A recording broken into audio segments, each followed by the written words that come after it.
Si klak sa me gaman na pale tete. Mboti bakal klak sa pun kabin du komon me la. E pou mama pala maza di e pa moun wel pou e moun ouji pou. Mwen pa ka kompren maze mwen. Tanel pral wam to ko Ameriken la bas. Pral du koto. Pral kon ki esti ele. Ba sal pou gaz. Kom na. Lamin, so gen lamin. So ma fe papa, wè du ko mal du ko fe. Du ko akole. Oti fò ma pale avèl mozè di ko sa du ko vum du ko li pa pou net. Men gele ka ba sa nan la ki fò pa konan men. Sa pa konan. Meni. Ou wè ba rock jide nan klap. Ou ta to fòm. Ou ta ba dekale figou. Mwen pa de tete avèl ak de papa. Eh bien, pou pa dekale figou si fòm nan wè.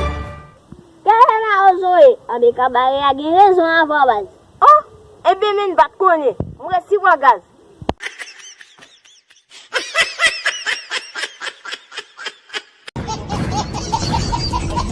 C'est plus nègre, c'est coulé. Pas gain, pas baisser, tourne boule.